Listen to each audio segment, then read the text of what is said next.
Nicholas Machiavelli की एक बहुत ही फेमस स्टेटमेंट है, it is better to be feared than love if you can't be both. अगर दोनों संभव न हो तो प्रेम किए जाने से बेहतर है कि लोग आपसे डरें।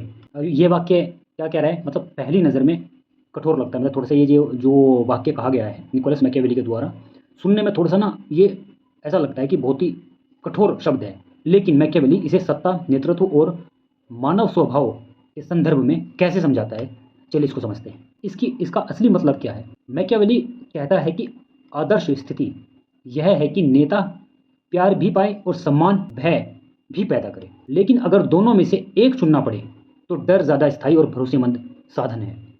क्यों? क्योंकि प्यार भावना पर टिकता है, डर परिणाम पर टिकता है।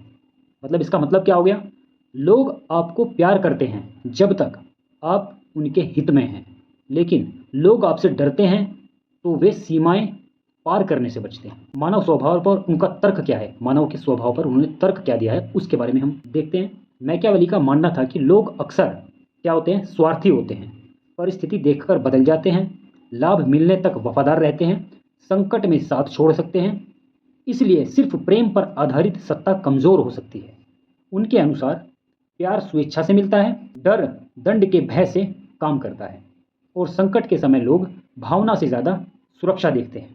नेतृत्व में इसका क्या उपयोग है? यह कथन सिर्फ राजा के लिए नहीं, हर नेतृत्व पर लागू हो सकता है। राजनीति में अगर बात करेंगे, जो नेता बहुत नरम दिल या नरम दिखता है उसे लोग चुनौतियां दे सकते हैं, जैसे कि जो लोग मजबूत और निर्णायक दिखता है उसके आदेश ज़्यादा गंभीरता से लिए जाते हैं। संगठन और किसी कंपनी की अगर बात करें, किसी ऑर्गेनाइजेशन की अगर हम बात करें, अगर बॉस सिर्फ सबको खुश रखना चाहता है तो अनुशासन टूट सकता है उस विभाग का। अगर बॉस निष्पक्ष लेकिन सख्त है तो सिस्टम आसानी से चलता रहेगा। परिवार की अगर यहाँ पर बात करें, इस स्टेटमेंट के अकॉर्डिंग अगर हम बात करें, परिवार या समाज में जहाँ सीमाएं नहीं होती वहाँ अव्यवस्थाएं बढ़ती हैं। क्या मैकियावेली क्रूरता सिखा रहा है लोगों को? नहीं, यह बहुत महत्वपूर्ण गलतफहमियां हैं लोगों के दिमाग में। वह अनियंत्रित नफरत नहीं चाहता। उसका सही संदेश क्या था?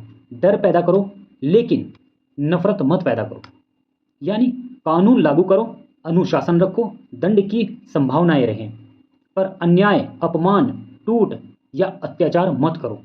अगर लोग आपसे नफरत करते हैं या नफरत करने लगे तो सत्ता अस्थिर हो जाती है। आधुनिक भाषा में अगर हम बात करें तो इस कथन का क्या मतलब है? क्या मैकियावेली ने ऐसा कहा है कि लोगों को डराओ? बिल्कुल नहीं कहा। लोगों के ऊपर अत्याचार करो या अत्याचारी बनो? ऐसा भी बिल्कुल नहीं कहा। तो इसका क्या मतलब हुआ? इतने मजबूत बनो कि लोग तुम्हें हल्के में ना ले। नियम तोड़ने का परिणाम बिल्कुल स्पष्ट हो। अगर आपने कोई नियम तोड़ा तो आपको उसकी सज़ा मिलेगी ही मिलेगी। फॉर एग्जाम्पल, अगर कोई टीचर सिर्फ छात्रों के साथ दोस्तों जैसा व्यवहार रखेगा तो क्लास बिगड़ सकती है। वहीं पर अगर हम बात करें, अगर शिक्षक सख्त लेकिन न्यायपूर्ण हो तो क्लास डिसिप्लिन रहेगी और संभल के रहेगी। यही बात मैकियावेली सत्ता पर कह रहे हैं। वहीं अगर हम बात करें आज की राजनीति में, तो ये कैसा दिखता है? जो नेता सॉफ्ट नेचर का माना जाता है उसकी पकड़ कमज़ोर समझी जाती है। जो नेता स्ट्रॉन्ग मैन इमेज बनाता है उसे समर्थन निर्णायक मिलता है। यानी जनता कई बार प्यार से ज़्यादा मजबूत नेतृत्व वाले को वोट देती है। एक लाइन में अगर इसका सार समझे तो प्रेम आपको लोकप्रिय बनाता है, भय आपको नियंत्रक बनाता है, और मैकियावेली इसमें क्या कहता है? सत्ता नियंत्रण से चलती है, ना कि प्यार से या प्रेम से या लोकप्रिय बनने से। मैकियावेली ने कहा था, अगर लोग तुम्हें सिर्फ प्यार करते हैं तो छोड़ भी देंगे, अगर सम्मानजनक डरते हैं तो सीमाएं नहीं लांघेंगे।